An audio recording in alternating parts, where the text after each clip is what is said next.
Hey everybody, welcome. So today we're going to be taking a look at solo play of Heroes of Land, Air, and Sea. I'm playing as the humans versus the orcs, which you see here. This is just a prototype board, so disregard what it looks like right now. It'll look all nice and fancy once it's all finished. Okay, so I've got the board set up. We've got the orcs over here on this continent. I'm over here, and then we have this continent in play, and then this one is not in play, so we'll just be ignoring that one. The solo enemy actually starts with all three of their heroes, so I've got those three heroes in their courtyard right now. And then there's a few other things that are a little bit different with the solo enemy compared to the regular player. So the solo enemy starts with 3 of each resource instead of 2, and then they don't have like a line of different buildings and stuff. They just have a building track, and that kind of acts as their buildings as well as their capital city level. They'll upgrade their capital city level through that. They'll get abilities through that, and then also additional victory points and things of that sort. It still is a victory point game. They'll be collecting victory points left and right. And then they also don't get spells like the regular player gets spells. They have a spell book at the top here, and that has a set spells that they cast based on actions that they draw. So the solo enemy is actually driven by a deck of solo enemy cards. These are their action cards, essentially. And these are randomized, and then you draw off the top. And then when you get down to just one card remaining, you don't draw that one. You shuffle them all back in, and that way it's always fresh, and you never know exactly what that last card's going to be. And the turn order goes the solo enemy first, followed by the human player, then the solo enemy, then the human player, then the solo enemy again for a third turn. So every round, the solo enemy will actually have 3 turns to your 2. And how that works is it corresponds with their 3 heroes. So when you flip the first card over, it'll go to their first hero, as if that hero is the one taking the action. The second card goes to the second hero. Third card goes to the third hero. And that's kind of what drives the 3 different heroes and their corresponding armies as they build those armies. So, and they kind of build their army in kind of a reverse order. Instead of starting with serfs and building up to warriors and to vessels and stuff and heroes, like I said, they start with their 3 heroes, but then they kind of build it in reverse, where they actually start building and recruiting first their air vessel, then their water vessel, then warriors, and then finally serfs. Those are kind of the last thing that the solo enemy brings into play. They have other things that automate the way that they get resources and stuff like that, so they don't have quite the need for serfs like the human player does. Okay, so with that said, we'll go ahead and get started. I've drawn myself a starting spell. I got Sleep. This one allows me to select a group of 3 regions and then kind of knock those units in those regions over onto their side, and they have to take a march action to stand up. Sleeping units do not offer region control and do not collect resources, so that's pretty nice. Okay, so I'll hold on to that spell, and then we'll get started. I've shuffled the solo deck, and let's see what they get first. Okay, so first up, build. So there's actually 2 different kinds of build actions. There's one that's building your capital city track, and there's one that's building vessels or towers. And so actually different than the human player, the solo enemy can actually take recruit actions to get their vessels, where the human player has to take build actions. But this one is build the capital city track. So long as they have the resources, they'll take that action. If they don't have the resources to perform the action drawn, then that actually means that they have failed that action. And in the event that they fail an action, that's when they take a movement. And I'll kind of explain that, but it's going to be based on this little compass here in the top corner, how they move. So, all right, so first they build, and we start off, it's going to cost 2 ore for them to build. They have 3, so that's enough. And they build up to their level 2 on their build track, which now says that when they take an attack action, they're going to gain +1 strength to that battle. So that's really nice for them. Okay, and I could follow the build action, except for I don't have any resources. I don't have enough resources, to take a build action. So now it's just going to be my normal action, in which I'm going to choose to march.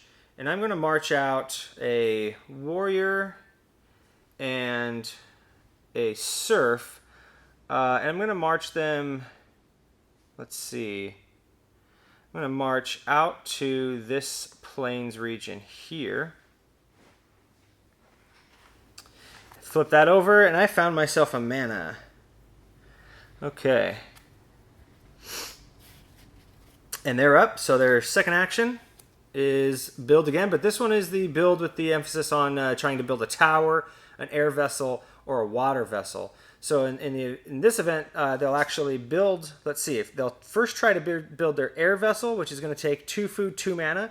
They have the necessary resources, so they'll do that. So they'll spend the 2 food, the 2 mana, and they're already bringing their dragon into play. So let's just set this guy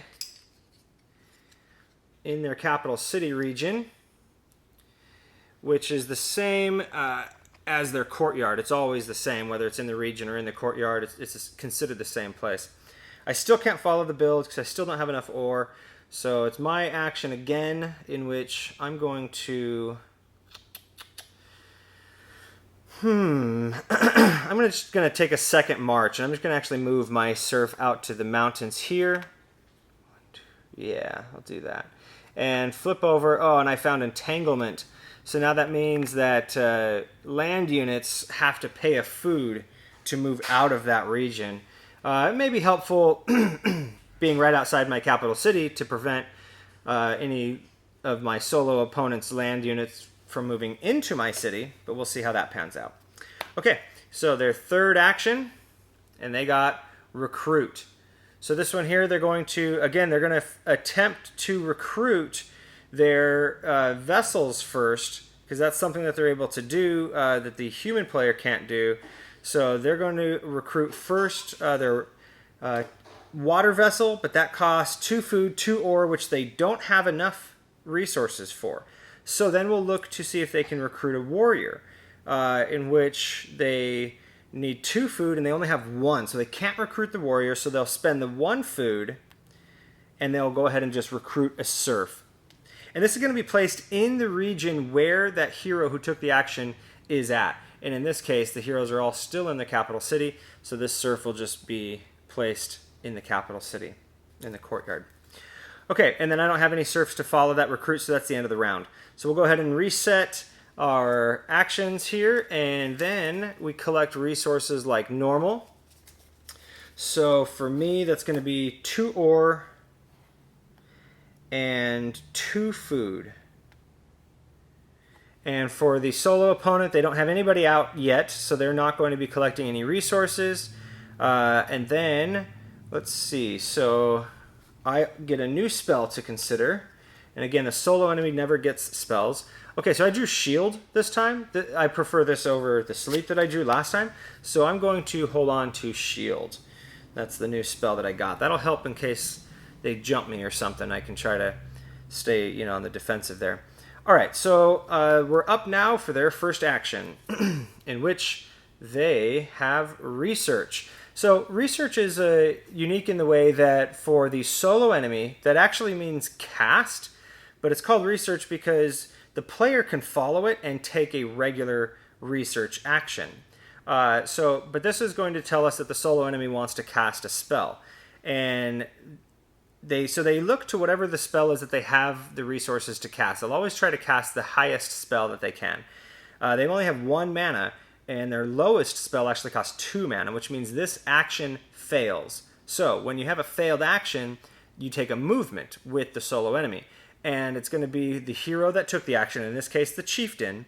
And they never travel with other heroes, but he's going to try and take as many other units with him as possible, with a priority to like warriors and stuff. So he's definitely going to be jumping into the air vessel. He'll be taking that, and he'll take with him the serf that's in the courtyard. Okay, and when you're taking a movement with an air vessel, you move twice. And you can see here this compass shows that the movement is up to the right. So he kind of wants to move northeast. So if the other continents were in play, if this continent up here were in play, he may be moving up in that direction. But he kind of wants to move this way as northeast. But they're going to always finish their movement on land, which means in this case, he's just going to be moving over here to the forest. So whenever you don't have a clear idea of exactly where they're moving, you always lean to the side of going clockwise. So like, for instance, if it were saying he wants to move directly up, and that's not really any legal movements for him to go, then you would move him up and to the right or just directly to the right. But you always take that clockwise kind of mentality when you're figuring out their movement. But in this case, he's going to fly through the plains into the forest.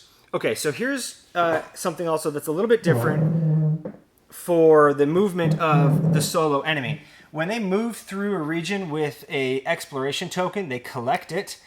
They don't flip it over, but they keep them to the side of the board, and those are going to be worth bonus victory points at the end of the game. So I'm going to kind of keep them in sight here so we can see that they have 2 bonus victory points now because they've swept those up. Also, when a hero finishes its movement in a region, it collects a resource from that region. So in this case, he's going to go ahead and collect the mana. Okay, so I could follow that, but I don't have a surf available, so I won't be following it. So instead, I'm going to take a recruit action. I'm going to spend 3 food to bring in 2 more surfs so that I have a bit more flexibility with following. Okay, so their second action. They have attack. So this actually is a land movement, or any movement really if you have a vessel, but it allows you to attempt to move twice again, except for only if you're going to be attacking. If you're not actually engaging battle, then you just then that action would be considered failed, and you would take a normal movement action.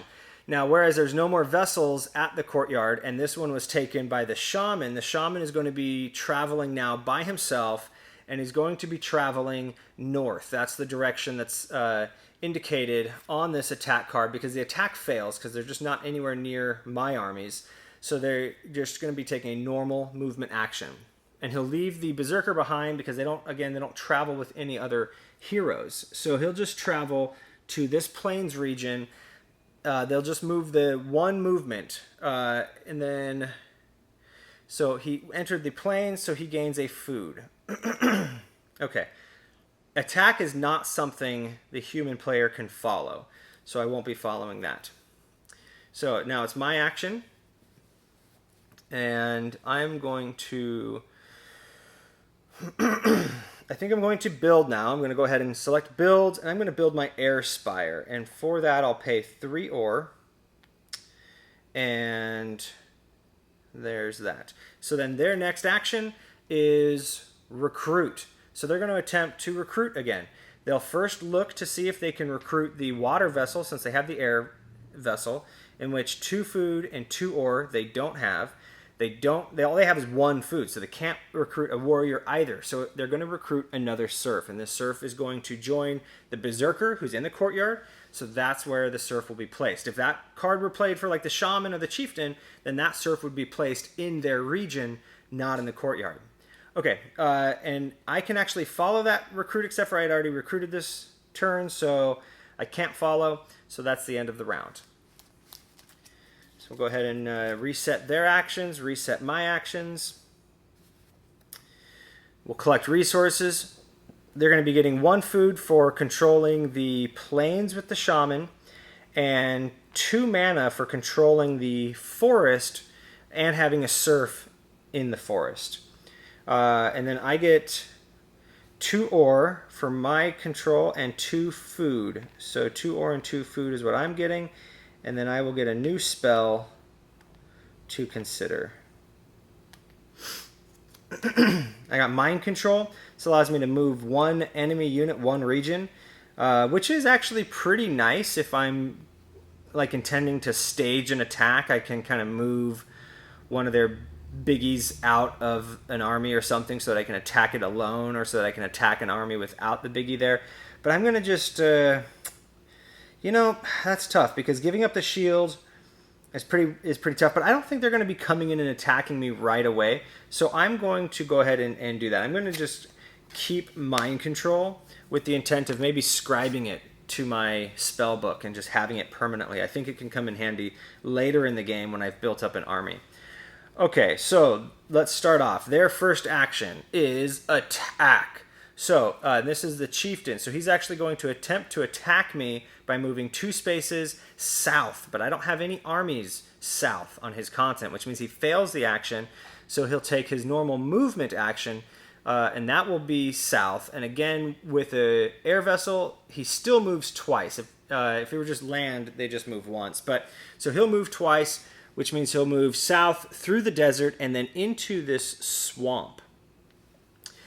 So that actually collects 3 more of these exploration tokens. And again, we don't look at them because we don't want the player, the human player, to see what these are. We want to keep that secret. And we just want to have these over there so we know. But then the swamp doesn't produce any resources, so he doesn't get one for entering that region. And again, I can't follow the attack. Now we're down to the last card. So before we draw another card for the solo player, we will shuffle the remaining cards. But before then, I get to take an action. So let's see, how are my resources doing? I think I can build the airship. And so that's what I'm going to do. I'm going to select a build action. I'm going to pay my 2 food and 2 mana. And I'm actually going to bring in my airship. There we go. And my level 1 airship says that serfs in my courtyard are considered adjacent to my airship. So that's really nice. It's a good way of kind of transporting it's almost like a tower, how the towers are adjacent to the courtyard, but it's extended to the human airship. Okay, so their next action. So now we have to shuffle their action cards. And we'll see what comes up next. This will be for the shaman who's out there by himself in the plains. Let's see what he's got. Okay. Coming up, we have a build action, and this one is build tower, air vessel, water vessel, in that order of priority. Now, the enemy is still going to attempt to build it anywhere that they have a serf. Now, it would prioritize to the shaman's region if there was a serf there, but since there's not a serf there, it's actually going to build in the swamp where the other serf is, if they have enough resources to do that. And so this would actually cost 2 ore, and they only have 1 ore, so they will not be taking the build action, which means that that action has essentially failed. So they're going to move on to a movement action. So in this case, the shaman is going to attempt to move, let's see, it's northwest, so up and to the left, but there's nothing up and to the left for the shaman, so he's going to default to the clockwise direction, which means he's just going to move 1 over to the forest, and here he's going to gain a mana. Now that forest is connected on the northern side to a ferry route. So if he were, again, for instance, to get a movement northwest, he would now actually take that ferry route and end up on my continent. But that's not what happened. So I can follow the build, but I've already taken the build action. So again, I don't have much of an opportunity to follow here. I'm kind of missing those opportunities. And instead, I think I'm going to... I need to get out and get a little bit more. I need to get my resources going a little bit better. I'm going to take a march. I'm going to move my serf out to this plains region here. And I found a wizard tower, which allows me actually to spend a mana and take a research action. And I'm going to do that, but I'm not going to research cards. I'm actually going to spend that research action on scribing my mind control spell. So now I have that permanently learned, which is fantastic because now it'll never go away. And when I draw new cards, I can keep them and stuff. So we'll see if I can utilize that mind control later in the game. Okay, so their third action now is tax. So whenever they tax, they actually take all the resources in their full amount. So they're going to gain 4 ore, so now they're up to 5. They're going to gain 2 mana up to 7, and they're going to gain 3 food up to 5. And then I could follow if I had a serf, and I don't, so that will just cycle, and we'll rotate the tax values, and that closes this round. So We're now done with this round. We'll go ahead and gain resources accordingly. They have a shaman in the forest, so they'll just gain the 1 mana. Their surf and their other units are in the swamp, so that's nothing. I gain a total of 4 food, 2 from this region, 2 from this region, and I gain 2 ore. So I'm at 5 food, 5 ore, and 0 mana. So I'm not really in a good position to combat or cast spells, but so maybe I need to focus on getting some mana. Okay, so there, and I get a new spell to consider, which I actually get to keep because I opened up my hand by scribing my last spell.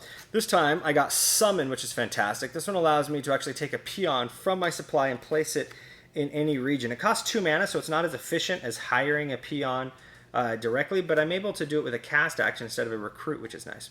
Okay, next up, attack. So the chieftain, he's just hungry for battle. So in this case, he's going to attempt to move up 2 regions to attack me.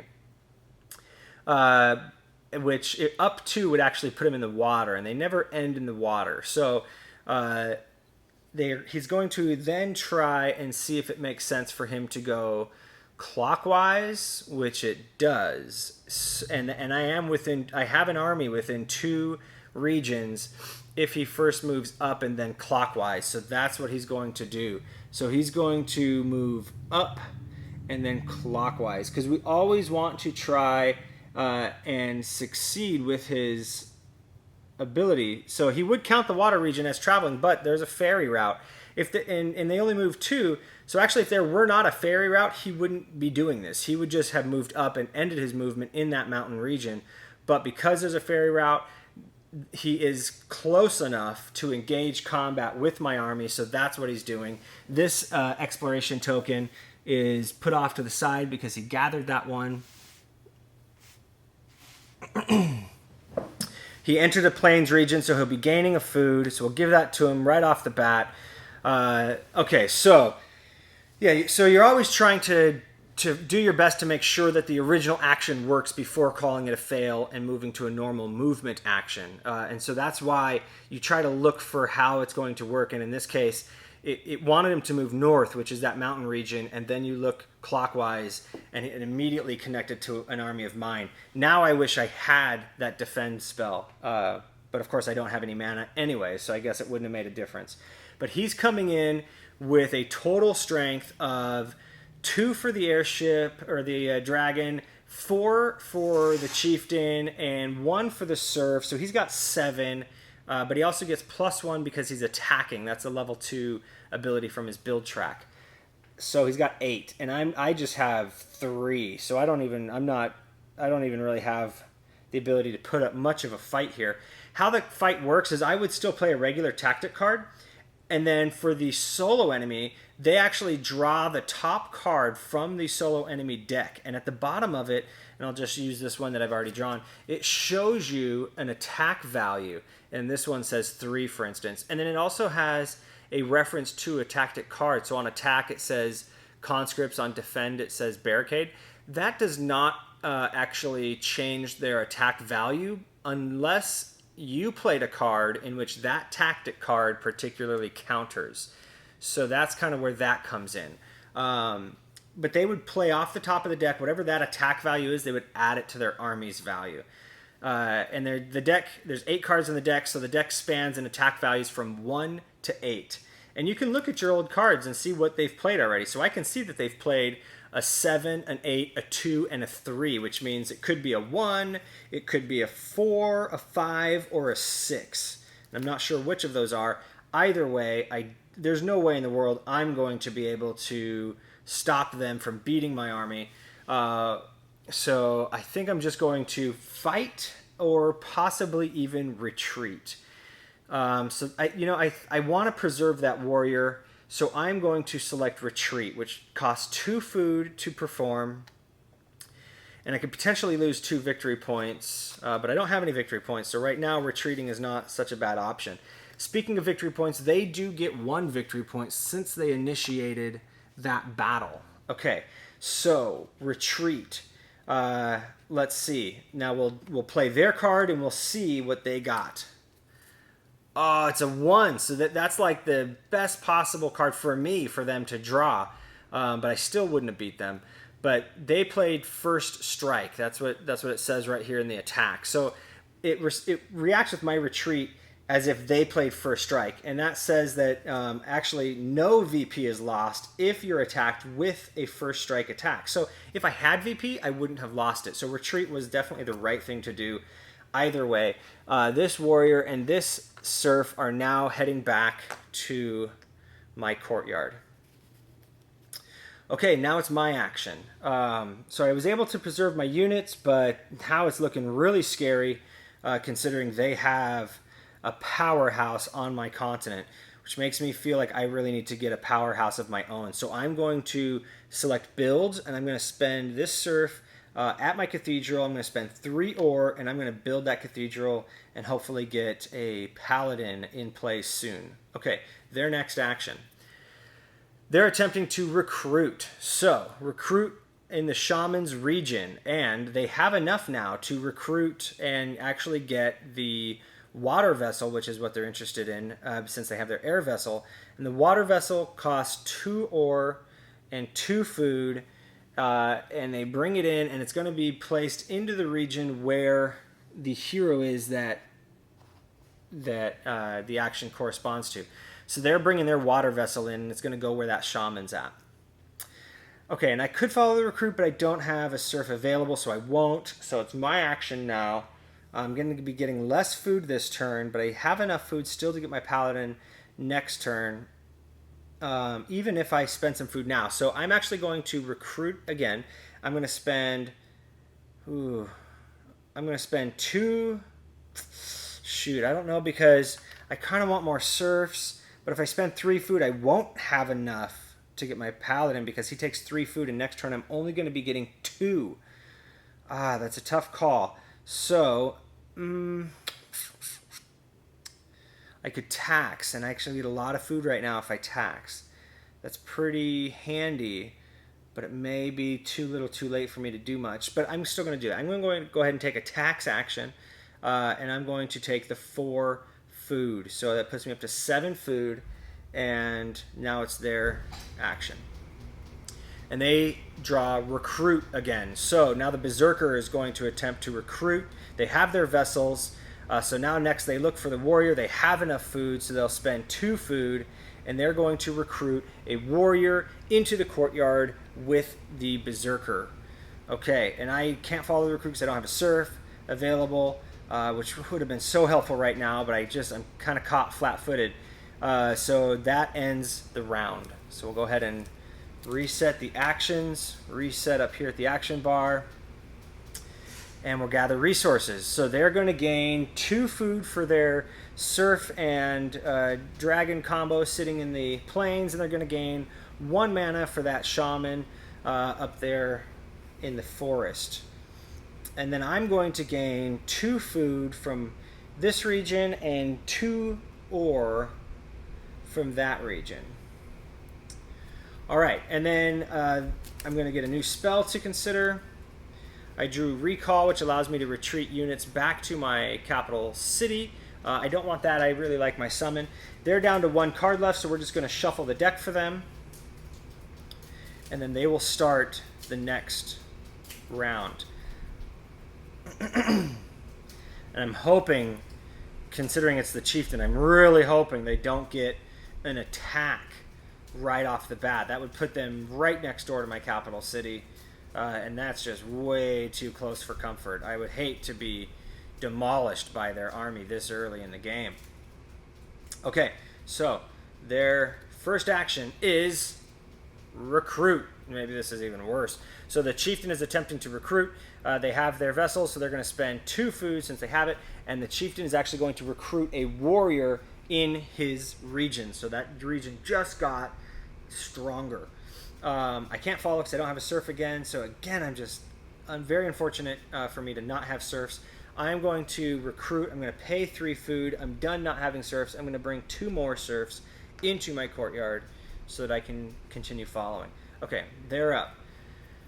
And it's a recruit again. This time the shaman is attempting to recruit. They have 2 food left. Now they're out of food, but they're recruiting a warrior. Now that warrior is going to be placed right in that shaman region, and they always just jump right in the vessels if the vessels are handy. So that's what we got. So now we got a water vessel loaded with a shaman and a warrior, and I'm really hoping that does not come over my way anytime soon. Okay, my action. Let's see. So what I could do actually is I could fly. I could get out of dodge, and I could fly my warrior and my serf out of here, and I could head over to their continent and get out of here. So that's what I'm going to do. So I'm going to fly. I'm going to go 1, 2, 3 into this plains region where I will stay. And I found a village. So the village is actually worth 2 additional victory points to the player who controls it at the end of the game. So that's nice. So I'm just going to keep that there. And now it's their action. And they selected build. So that is they're going to attempt to build a tower, air vessel or water vessel, in which they can, maybe. They could try to build a tower over on my continent, but that's 1, 2, 3 spaces away. If we count 1, 2, 3, and they actually have 3 ore, so they will drop a tower in that plains region that they have taken over. So they have just come over to my continent and aggressively started to construct buildings and recruit people, and it's just it's like worst case scenario for me trying to regain control of my continent. So I may just abandon it and try to go somewhere else soon. I do have a surf available, so I can follow that build. What do you know? So I'm going to do that. So I'm going to follow the build, and I think I'm going to also drop a tower on their continent. So I take that. 1, 2, 3, 4, 5. I may be too far away.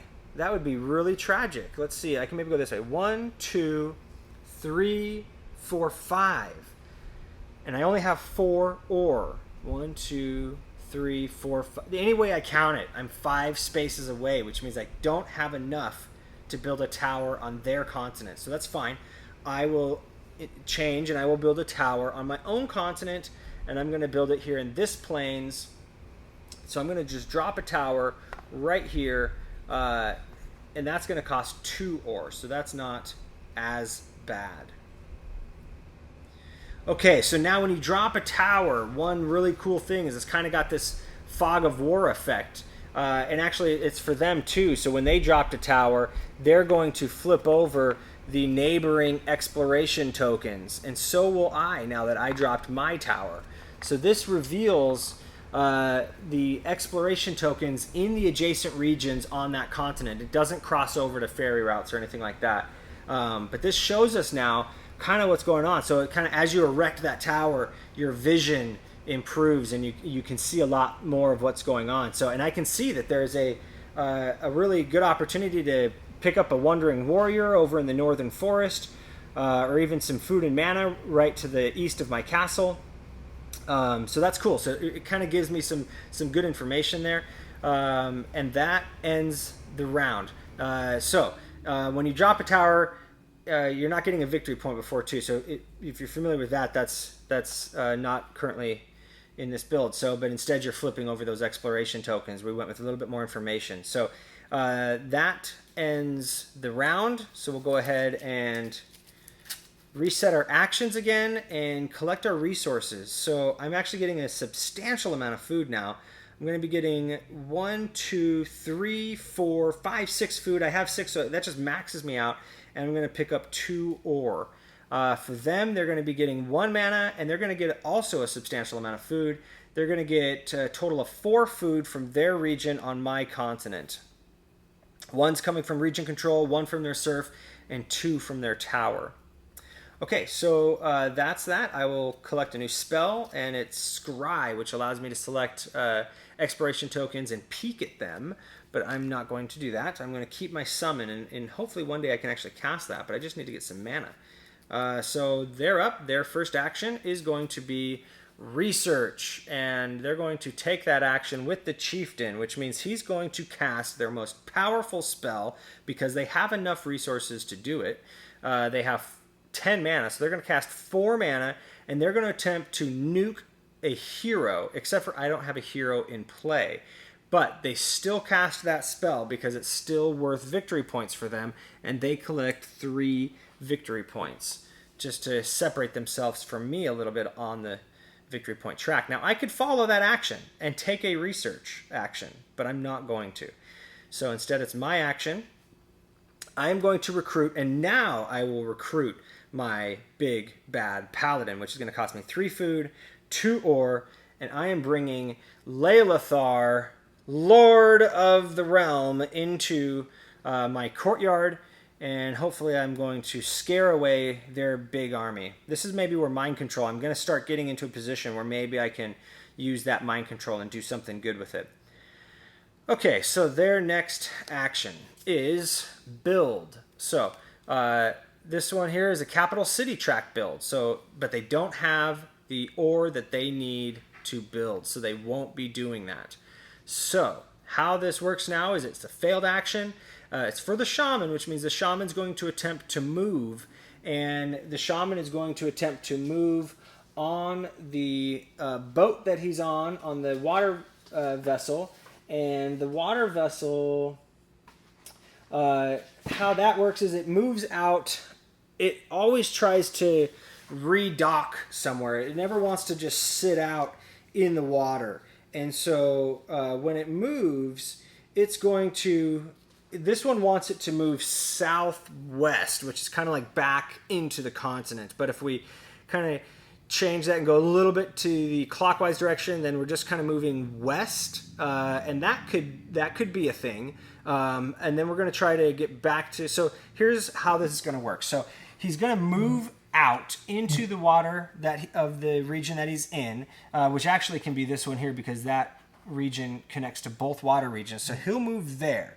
And then he's going to move west, which is actually wrapping around to this side of the board. So he'll collect that water token. And then he's going to want to dock. And he's going to want to dock to the southwest. And the most southwest region that he could dock on is my plains region. So that's where he's going to go. So he comes in and attacks my tower region. So let's see now how this combat is going to pan out. So he's coming in with a...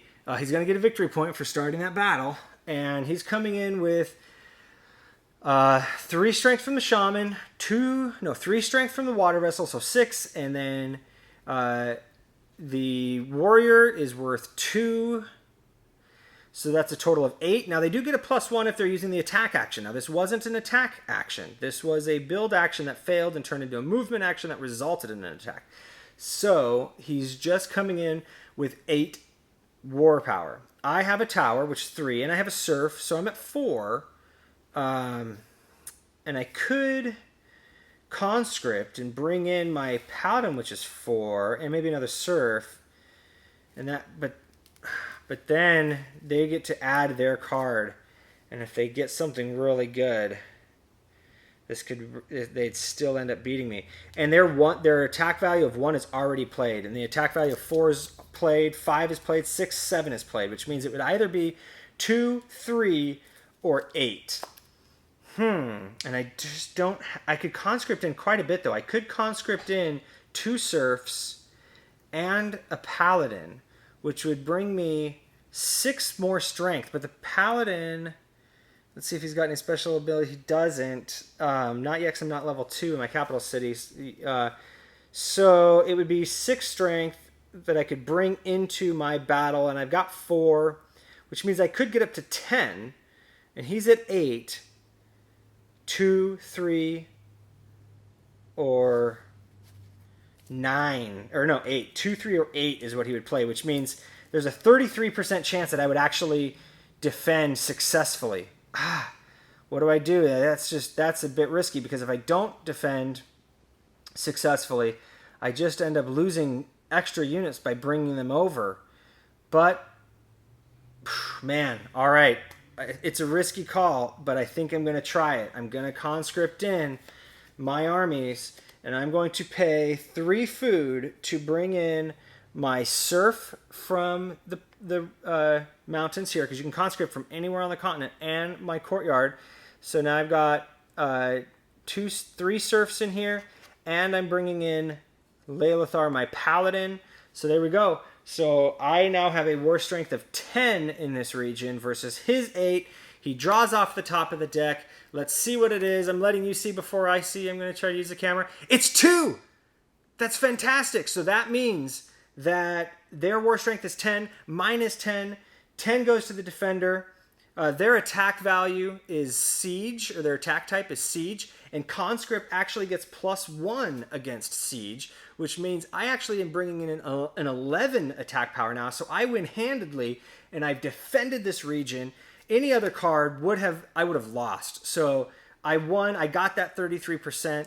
That is just glorious. So now, when they lose, their hero always just goes back to the courtyard, and then they lose their war strength based on what's remaining. So that shaman's going to return to their courtyard, and now they have a 3 war strength boat and a 2 war strength warrior, which is 5. So that means cut in half, rounded up. So they got to lose 3. So they're going to lose the boat back to their general supply, and then that warrior will return to their courtyard like normal. And I am victorious. And because I conscripted 3 people, and I get 3 victory points. So I'll give myself those victory points now, and I've held my land. All right. Now we're moving on. It's my action, and I need to spread out because I brought all those people here, and I don't need everybody here. This is too much. So I am going to spread out. Let's see. Could I make it over to that? I can't really make it over that far to the Wandering Warrior, which would be compelling to me. But my Paladin at level 1 does get to move 1 extra region if he's traveling with a serf. That's just interesting to note, but I'm not sure it nets me very much because I kind of want to get back into a mountains region. So what I'm going to do is take a march action, and I'm going to march 2 serfs north into this mountain region with this rogue. Now that allows me to spend an ore and look at a spell, but they don't have a spell or lose a unit. I still have to spend the ore though, so I'm going to lose 1 ore, and then that rogue just gets discarded. But now I've claimed these mountains, and I'll be getting a ton of resources from the mountains, and that's really good. Okay, so that now is mine, and their next action is attack. So they're attempting to attack with their Berserker, and they would like to attack directly south. So the Berserker is going to attempt to take as many units with it as possible, and it's going to move 2 regions south to attack. It's in the courtyard. 2 regions south is the forest. Nobody's in the forest, which means this action fails. So instead, they're going to take a movement, which means they'll just move 1 region now, not 2.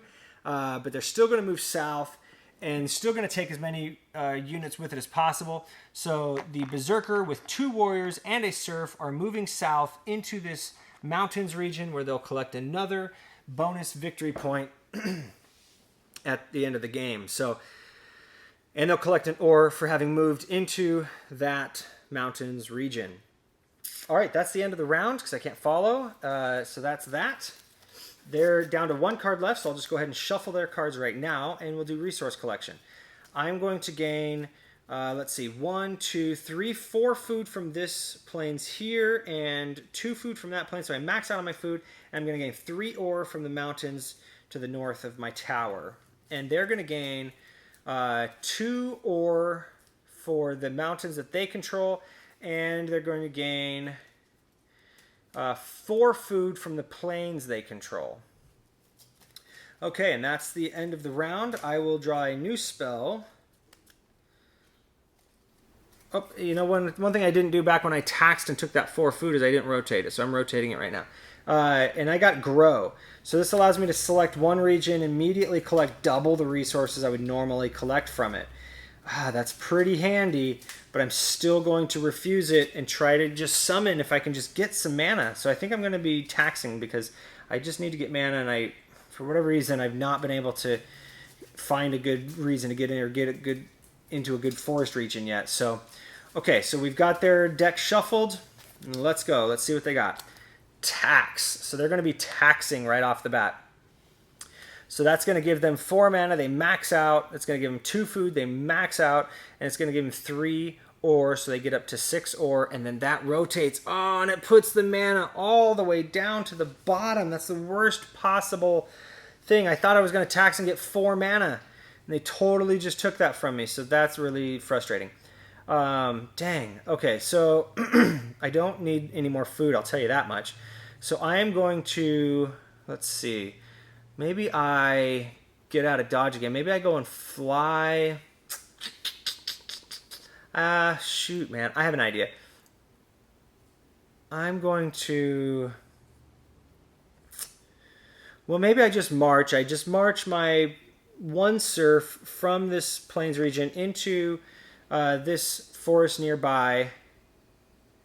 And I go ahead and just collect the 1 mana that's there. It's also 1 mana and 1 food, but I max on my food, so... Well, you know what? Summon only cost me 2 mana, so actually I don't really... taxing is still an option for me, actually. That's what I'm going to do. I'm going to tax, and I'm just going to take the 2 mana. It's not much, but it's enough for me to cast my spell. And then that rotates the tax values. They're up. Attack. So the shaman wants to attack again. He's wanting revenge, but again, there's not a army 2 regions south of their castle, so he's just going to move 1 because it's essentially a failed action, but he doesn't want to move in to where a hero is. So then we go clockwise from that, which would be which would kind of be up to here, which is still not going to be. So actually he's going to move back into the plains is kind of where he ends at. If I follow a clockwise motion from south, there's nobody southwest. There's not a region west, not a region northwest or north. So he just essentially switches over and moves kind of northeast to that plains region. He would gain a food, but they're maxed out on food anyway. I can't follow, but it's my action, and I'm going to spend 2 mana, and I'm going to cast Summon. So I'm casting this spell finally. I get 1 victory point for doing that. This allows me to take a peon from my supply, add him in a region of my choice, anywhere on the board, that is. So I am going to add this peon, or this serf, all the way over...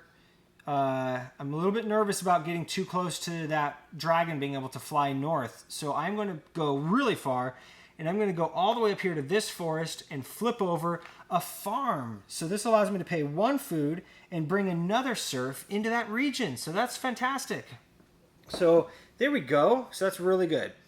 All right. And then they are up for their action, in which they got build, and this is the capital city build. So they're going to spend 3 ore. They're going to build up their capital city. So now their warriors are just always +1 strength by default. Okay, I can't follow that, so that's the end of the round. So we'll go ahead and cycle those out. We'll reset my actions, and we'll gather resources. So I max out on my food, clearly. I'm going to be getting 2 mana from my northern forest that I just captured, and I'm going to be getting 3 ore. Okay, and then they get a ton of food, but they're maxed out. They get a bunch of ore. So they're going to get 2 ore actually from over there. So they get 2 ore, and that's the resources. And then we draw a new spell for me, which I got Weaken. Now all enemy peons and warriors are -1 when attacking. That is actually really nice. I can use that as a defender or an attacker. So I'm going to keep that on hand because I think that they're going to come after me again, but we'll see. They're up with attack. Oh, look at this. So their chieftain with their dragon is attempting to attack to the north, which means he would move 2 regions, which would be 1 through the forest. He would move... he'd actually move potentially to this forest here is where he would want to attack. So had I chose that forest, he would have come and attacked that serf. So I am really thankful now for having chosen the other forest. So the attack fails, which means he's just going to take a normal movement. But for air vessel, that's still a movement of 2. So he's going to attempt to move north, which would put him into this forest, and he would kind of swallow up that exploration token and add that over here. And then he would move one more in, and he's not going to count the water because he's got a ferry route. So he can actually just take that and move to this plains, and that is still following that northern movement that he can do. And he will just take this one and add this one over here to his pile as well. And he'll get 1 food, but he's got a max of food. And actually, he didn't take the serf with him. He took the warrior with him. Whenever you're traveling, they always try to take the strongest units with them. So he just left that serf behind and took the warrior. So now he is on that continent. Oh, now they're on all 3 continents. Oh, this is not looking good for the humans. Okay, I'm up. So my action, and I got to do something good here. You know, I think, let's see, what could I do? I feel like I just need to upgrade my capital city somehow, but I just need more mana to do that. In the meantime, I'm going to recruit. I'm going to spend 3 food. I'm going to bring 2 more serfs into my courtyard. I just need more flexibility with following. I've not been able to follow very well. Okay, they're up. Research. They're taking the research action, which means they're going to attempt to cast their biggest spell. So they're going to spend that 4 mana again. They're going to gain 3 victory points for that, and they're going to try to nuke my paladin. I have the option, it says, to defend that if I spend 3 food. So that, and I do luckily have enough food. So I'll spend 3 food and I'll keep my paladin alive, but they still got that. Now I could follow the research if I wanted, but I don't, because I want to do some other things. So instead, I am going to take a march action, and I'm going to march this serf into the swamp.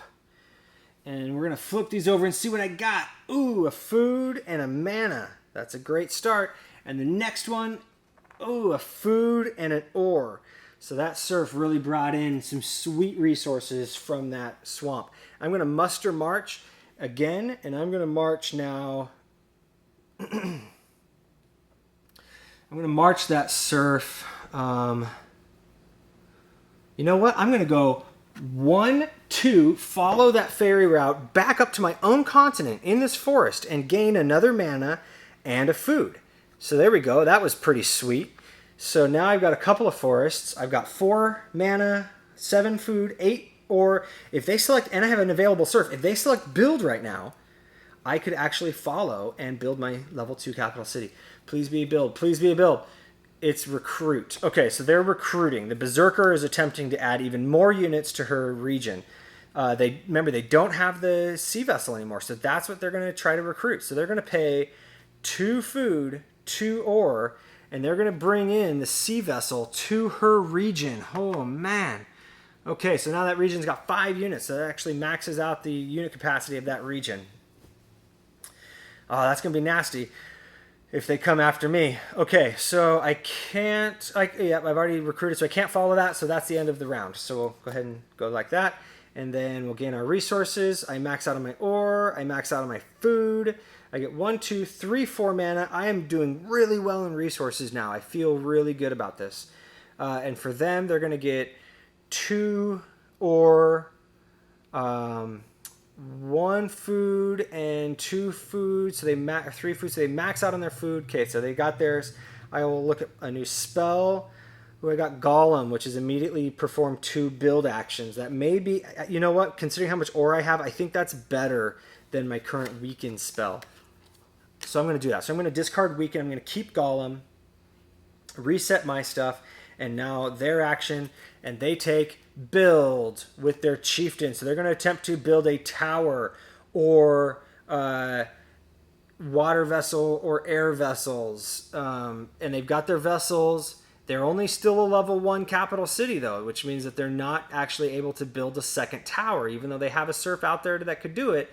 So this action has failed, and they will take a movement, and it's going to be a movement to the northwest, which is and it's going to be with the chieftain. So he's flying, so he's taking 2. So he's actually going to fly through the desert and into the swamp. That's 2 northwest of where he was. He's going to collect that exploration token. He doesn't gain any resources because the swamp doesn't have any resources. So there we go. So now he's just staring down my lonely serf up here in the forest. That's not looking good. Okay, you know what? But that's perfect. I'm going to follow the build with my serf, and I'm going to spend 4 mana, 4 food, and 4 ore, and I'm going to construct the second tier of my capital city. So there you go. Bam. And now it's my action. So that felt really great. And with this, I still have enough mana. I'm so glad how many resources I currently have. Okay, so I'm going to try something cool. I'm going to cast Golem. I'm going to spend 3 mana. I gain 1 VP for this cast. And this allows me to cast and build take immediately 2 build actions. So for my first build action, I am going to build a tower, and I'm going to build it back over on that continent that I originally wanted to build it on, which cost 5. But that really consumes all of my stuff. So hold on.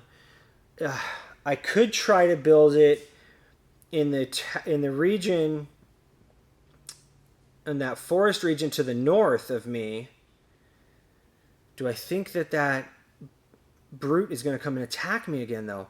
So that's a tough call because it's 1, 2, 3 away. So it would cost me 3 ore to build a tower in this forest region, which ultimately I've chosen to do. So I'll build that tower. It'll flip over this exploration token, which reveals a mana and an ore. And I'm going to take a second build action, and I'm going to use this serf. And I'm actually going to build... I'm going to build my university and see if I can get my mage into play. So that cost me another 3 ore. So there we go. So that was 6 ore. I think that was a better use of my ore than if I just got greedy and built that tower over where that 2 victory point village is. Okay, so that's that. So now they're up for their second action, but they're down to 1 card. So we're going to shuffle their cards and go back to a fresh deck for them and see what they can come up with this time.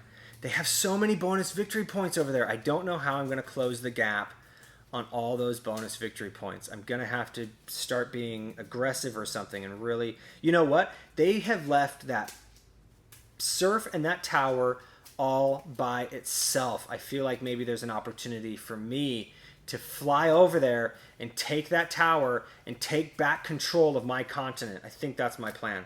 Their action with their shaman is to research. Okay, so they're going to cast that big spell again. They're going to cast 4 mana. They're going to gain 3 victory points, and I have to spend 3 food to defend, and I did. Okay, executed. Do I want to follow? I don't have a serf available, so now it's my action, and I'm going to begin staging my attack on that tower. So to do that, I am going to... maybe I just go right in and attack. I could just conscript over. Let's see what cards they played. A 7 and a 4. That's all they've played so far. So, it could be anything. They could 1, 2, 3, or 5, 6, or even 8. So it could be anything. But that area has a war strength of 4. I think I can just take it. I think if I take my airship and I fly over there with a warrior, maybe even if I leave that peon behind, is what I do, so that I still have control of that region. And I fly my warrior and my airship over. That's a war strength, bringing in a war strength of 4. So it'd be 4 on 4, but then I could play my conscript card and bring in 3 more units. My paladin, and then 2 more serfs. And my paladin would be worth 5 because he'd be with a serf, and the other serfs. So I could bring in a total of 7. So I would win unless they played anything other than the 8. That's all that they have. So the odds are really in my favor to win this battle. So I'm going to do that. I'm going to fly, and I'm going to leave this serf behind, and I'm going to fly 1, 2, 3, and enter combat with that tower. I'm going to gain a victory point for starting the battle. Okay, they got a war strength of 4. I got a war strength of 4. I'm playing conscripts. I'm going to pay 3 food, which is all my food, but I'm going to bring in my paladin, and I'm going to bring in a serf from his region, and I'm going to bring in the other serf. I guess I will bring one in from the mountains here. So there we go. So I got 5 units now in that region. I've got a total war strength of, well, let's see, because I'll put him up in the airship so that he looks cool. He just jumps right up in there. So now he's worth 5, 6, 7, 8, 9, 10, 11 versus their 4. So let's see. Anything other than 8. Come on. 1.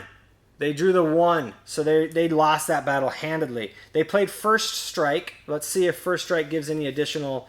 Oh, you know what? Oh my gosh. Oh my gosh. That's the worst that they could have done. That is so bad. First strike cancels conscript. So now it's as if I never played conscript. So this paladin has to go back. My serf has to go back. And this serf has to go back. Uh-oh. And that means that they add that 1 to their 4. So they're at a 5. And I'm still at a 4 because I don't get any bonuses at all. Which means I lost that battle. Oh no, that was the worst that they could have played. Any other card except for the 8. Oh, so I didn't even think that there was 2 cards in there. And they played the perfect one they needed. So I brought in a war strength of 4, so I have to lose 2. So I'm going to just lose my warrior. And I'm going to bring my airship back to my courtyard. Oh, that's so deflating. All right. Too bad, huh? Okay, so they're on to their 3rd action. And they're taking a recruit action with their berserker, which their region is full, but they're going to attempt to recruit a warrior, and he's just going to go in their courtyard since the region is full. And I can't follow because I don't have any serfs. Okay, so that's the end of the round, so we'll go ahead and cycle that out. And we'll gather resources. So I'm going to get, let's see, I'm going to get 3 ore from there, 2 mana from here, 2 food from across the way. Here I'm going to get 4 food, and then over there I'm going to get 4 mana. So I'm still doing really good on my resources. Okay, I could actually maybe kind of start looking at a potential of getting a level 3 capital city. So all right, so there I'm going to get a new spell. And this time I got Tithe. Ooh, this one's really good, actually. This may allow me to catch up with my victory points a little bit, because Tithe is I gain 1 victory point for every 2 mana I spend. And they get victory. They get resources as well. I mean, so they're going to get 1 food from there, 2 ore from there, and then some more food. So they're going to max out on their food, and then that's all they got. Okay, so they're up. And their chieftain takes a recruit action. So he's actually going to pay 2 food. He's going to bring a warrior from this supply into the swamp region that he is in. And I can follow recruit, so I will. I'm going to follow that recruit. I'm going to spend 3 food, 2 mana, and I'm going to bring in Prince Orn, my mage.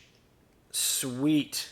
All right, now I just got to get him with the paladin, and the 2 of them can maybe go and start causing some havoc and get revenge. Maybe I can try again on that tower and actually take it out this time. All right, so it's my action. So I could do something really good here. But I got to get these guys together. I'm going to take a march action, and I'm going to march in let's see, I'm going to march a serf and my paladin back into my courtyard. And I'm just going to put my paladin right into the airship with Prince Orn. There we go. That thing is loaded. Okay, and that's that for me. Okay, so they're up. And the shaman is taking an attack, and he wants to attack to the south. So he would actually have to move through his capital city region, and then into the swamp would be 2. So he can't quite reach my peon or my serf, which is really good. So that action essentially fails. And instead he takes a normal movement, which is 1 to the south. Now, they don't ever want to return to their courtyard if they don't have to. So he's going to move south to the desert. Okay, and I can't follow, but that was their 8. So now they've played a 6 and 8, a 4, a 7, a 5, and a 1, which means the only remaining cards are 2 and 3. This really narrows down my options for attacking. So I'm going to counter attack again. I'm going to go back to that tower. I'm flying to here, and I've got Prince Orn and Leothar coming in to take out that tower and regain control of our continent. So Leothar is bringing in war strength of 4. Prince Orn is 3. My airship is 2. So that's a total of 9 value coming in to attack, which they've got 4, and they could potentially get up to 7. So long as they don't play a card that counters any of my cards. So I just have to be basic here. I just got to play a basic card. I think if I just play, I do get a VP for doing that, so let me give myself that. But I think if I just play fight, even if they get a 3, they only get a 7, and there's nothing really that gives any additional bonuses against fight. So I don't think I have to be fancy here. I think I'm just going to do that. I'm just going to play fight. And we're going to flip over their card, and it's the 2. So they have a total strength of 6. I have 9. It was a siege. Siege doesn't do anything against fight. So I win that battle. All right. So they have to lose their tower. But their serf can return to their courtyard. And that region is now mine. I have taken back full control of my continent at this point. All right, so there's that. So they're down to their last card, so now we shuffle it.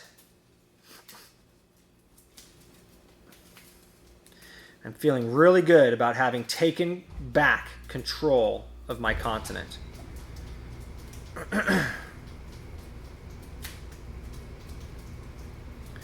Okay, let's see. Their first card is tax. So they're going to just gain some stuff now. So they're going to max out on their food. They're going to gain 3 mana and 2 ore. And I'm going to follow that tax. You bet I will. I have a serf available. So let's see. Am I going to be able to build my level 3 capital city next round? I think so. I'm going to take the 2 ore. I think that assures it. So I'm taking the 2 ore and I'm following that. And then this cycles down.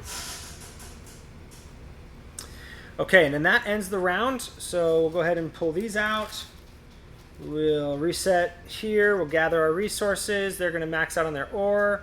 They don't have anybody in force. So they're not getting any mana. I'm going to gain, let's see, I'm going to gain 3 food from there, 2 food from there. So I max out my food. I'm going to gain 3 ore. So I'm at 8 ore total. And I'm going to gain 1, 2, 3, 4, 5, 6 mana. So I max out on my mana.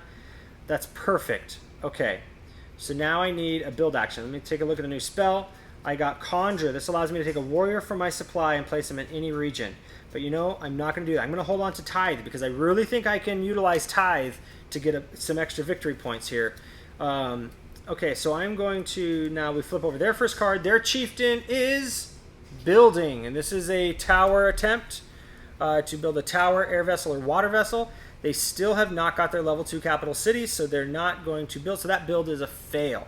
So that means that he's going to take a movement, and he's going to move northwest, which actually would take him into this region here, but then he's going to follow it because they move twice when you're in their airship or their dragons. So he's going to follow that movement even further to the north, which takes him on a ferry route to my forest. Oh, geez. So he's moving into the forest with my lonely serf right in the heart of my continent. Oh, boy. Okay, so he gets a victory point for starting that battle, and this is just going to be a nasty battle. It's just a matter of whether or not I retreat or what, but there's nothing good for me to do here. I could try to conscript in, but I don't think that's the right thing to do, so I'm just going to I don't even think I should retreat. I don't think I should lose the victory points at this point. I'm just going to lose that surf. So I'm just going to play fight. I lose. I'm done. They still have to draw the card and cycle it through. So they got an attack power of 3, but it's irrelevant. And I lose that surf. So they have now come back into my region. But I can follow that build if I think it's smart. Otherwise, I can try to attack. I'm going to follow the build. I'm going to take a surf, follow the build. I'm going to spend 7 of all of my resources, 7 of each type, and I'm going to build up the 3rd tier of my capital city. All right. And now it's my action, and now I can do something big and bad. So my airship gets a +2 when battling other vessels at level 3. So now I could actually take that airship and I could go and battle these guys, and maybe I could win. Let's think it through though, because I got 4 strength from my paladin. My airship would essentially be 4 strength, so 8, and my mage is 3. So I would be coming in with an 11 strength. They have 4 from the brute, but the brute gets +2 when battling vessels as well. Shoot, so it's 6 from the brute, 2 from the dragon, and their warriors are +1, so 3 from the dragon. Wow, so it would be 11 on 11. It would be a perfect match. And I could conscript in a couple of serfs. That's all though. I don't even have warriors to bring in. But they've played their 7, their 8, their 6, their 3, and their 2, which means it would either be a 1, a 4, or a 5. And I just don't have enough resources. But I could... Alright, so I don't have enough resources to play one of my big tactic cards, but I could sacrifice a unit to sub some of the cost. So let's see if charge would require that I lose 3 war strength to close the gap of my 3 mana, and I could play charge, and that would give me 5. And 5 is the best card they could play. But then that would win them. They would still win. But if they played any other card, they'd lose unless they got something that added a bonus to charge against charge, which would be like a barricade or a siege.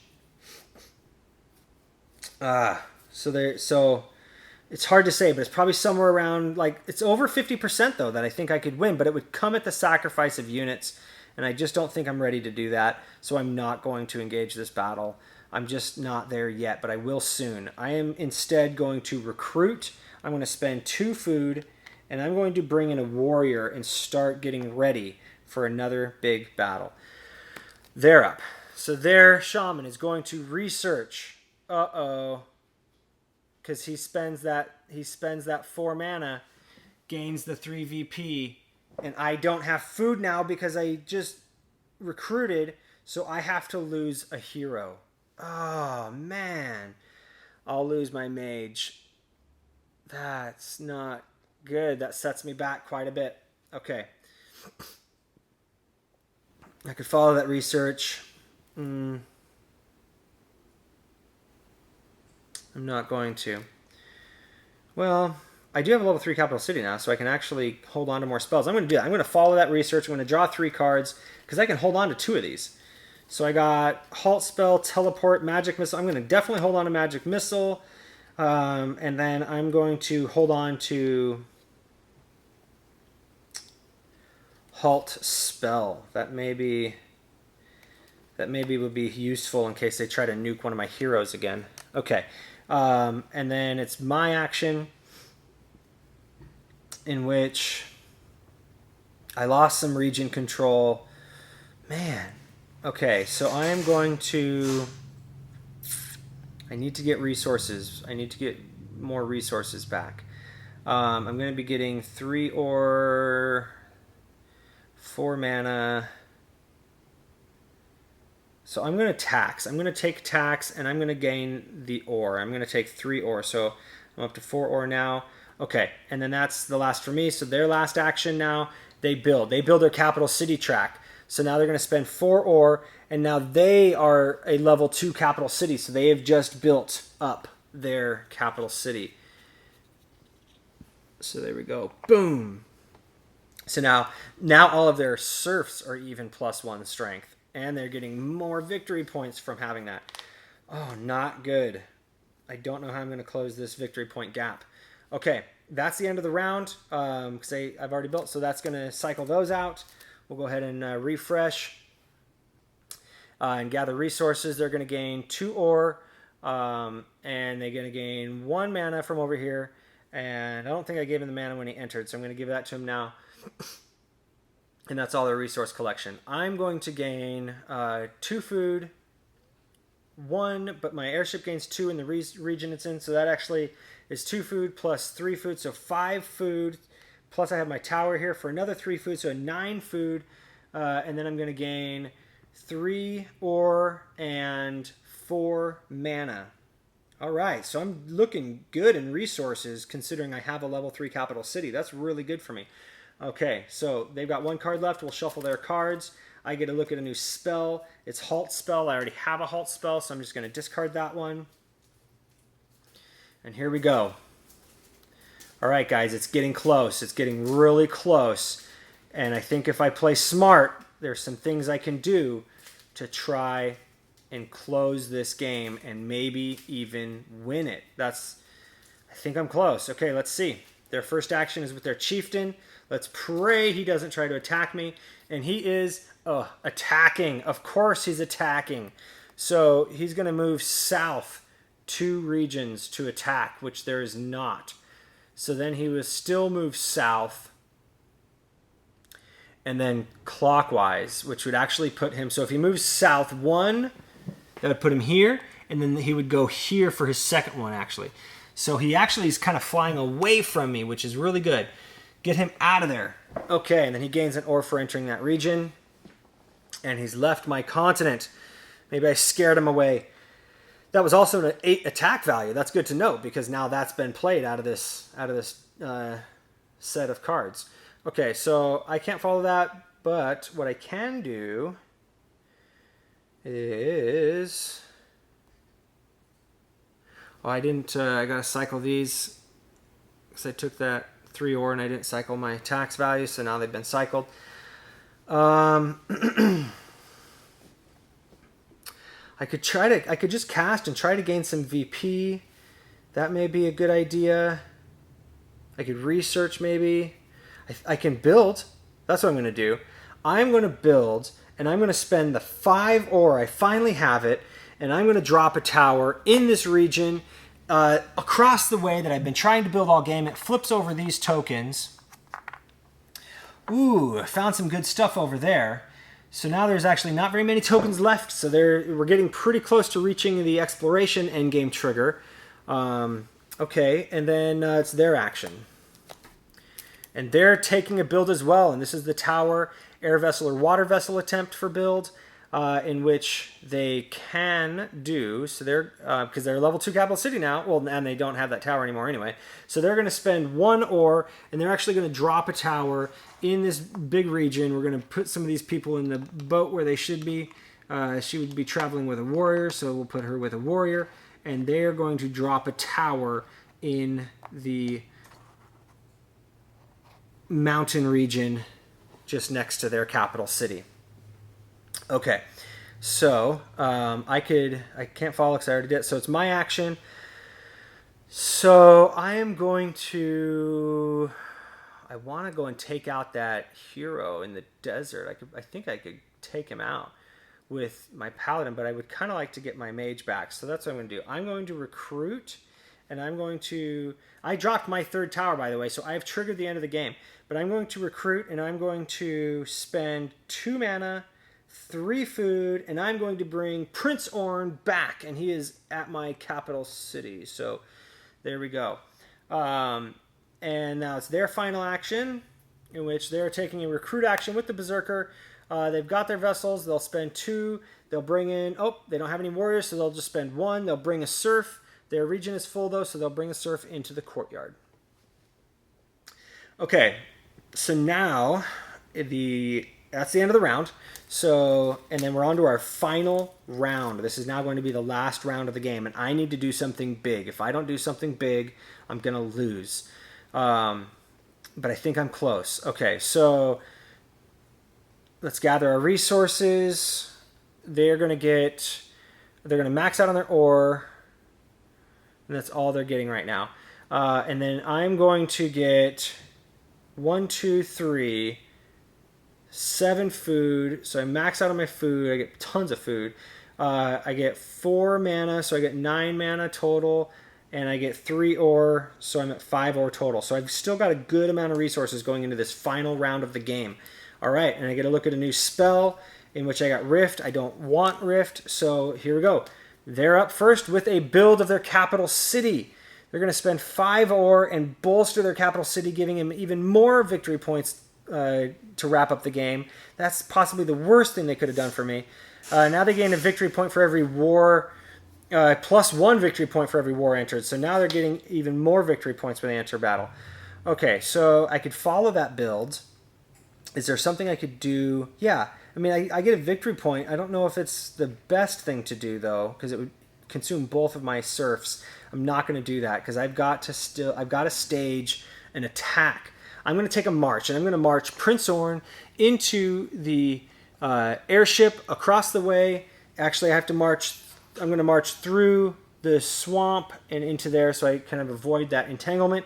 And then I'm going to fly my airship over to their shaman, and I am engaging the shaman. I will gain a victory point for the battle.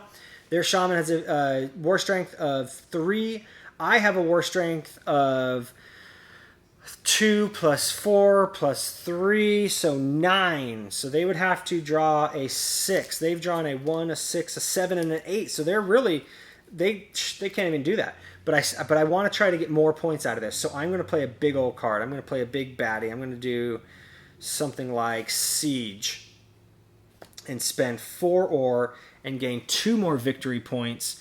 They flip over a card, and it's 5. Oh, shoot.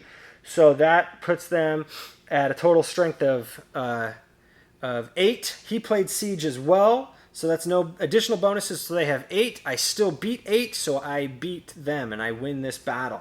So that shaman, he's not lost from play, but he has to go back to their courtyard. So they've lost the region control, and I've won that battle. Okay, perfect. So now their next action. And they're attacking with the shaman. The shaman is going to attempt to attack to the north, and he's got an army. All those people that have been sitting in that courtyard now are part of his army. So if he moves north, that would move him into the plains, and there's not a second north. So then he would try to move to the clockwise direction, which would be the forest, but there's still nobody there. So that means this action fails, and he takes a normal movement action, which means him, his 2 serfs, and his warrior all move into the plains right next door to their courtyard, and they gain a food for having entered that region. Okay, there's nothing for me to follow in that, but I think now is the time to cast. So I'm going to cast Tithe, and I have 9 mana. I'm going to spend as much as I can. I'm going to spend 8 mana all the way down to 1, and that's going to gain me 4 total victory points. Boom! So that catches me right up to their victory points, and then I discard my Tithe, and I can still muster March. Which is good because I can spread out a little bit, try to get a little bit more region control. So that's what I'm going to do. So I'm going to muster March. I'm going to spend a serf, March. I'm going to move this serf into here, flip over. I found a portal, flip it over. I found entanglement. I was hoping to find a village, but that's fine. At least I've got the region, and that is it for me. So now their final action of the game, the Berserker will take a research action, which is going to cast, well, they can't cast their biggest spell because they only have 3 mana, so they're going to cast their second biggest spell, which is to try to kill, I would have to discard 2 food to lose a warrior. So they'll spend the 3 mana, I'll discard my 2 food to defend my warriors, but they get 2 victory points for casting the spell, and now that triggers the complete end of the game. It is over. Here we are now. We will add up the victory points and see who is the ultimate victor, the humans or the orcs. Okay, let's start with the orcs. So they have a level 2 capital city, but they've got their level 5 on the build track that's worth 12 victory points. So that's going to move them up from 17 to 29. And then They have all 3 of their heroes, so that's going to give them 6. So now they're at 35. And then they have all 5 of their warriors, so that's going to put them at 40. They have both of their vessels, so that's another 4, so 44. They have 1 tower, it's 1 away, so that's just worth 1. But for the area control, they have 1, 2, 3, 4. So they'll gain 4 from that. So now they're at 49. And then they gain their bonus victory points from all the exploration that they did, which is 1, 2, 3, 4, 5, 6, 7, 8, 9, 10, 11, 12, 13 more points, putting them at 62 total points. They just about lapped me. Oh man, I don't know if I can close that gap. Okay, so I've got 10 victory points from my capital city, so 24. I have 3 buildings constructed, so 27. I have 1 warrior only, so 28. But I have 2 heroes, so that's 4 more points there, so 32. I have my airship, so 34. And then I have a scribe spell, so 35.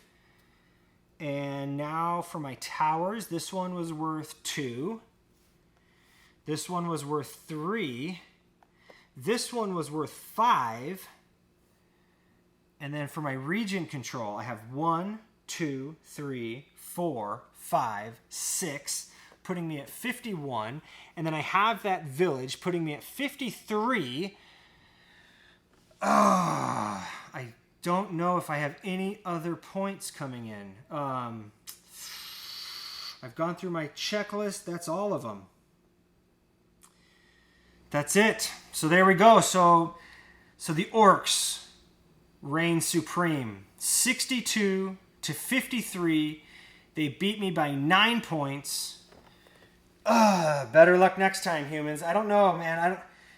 They just ran away with that exploration, and maybe if I would have staged a couple more battles. If I had won maybe that first battle, because I lost some traction when I lost, not the first one, but the one against that tower.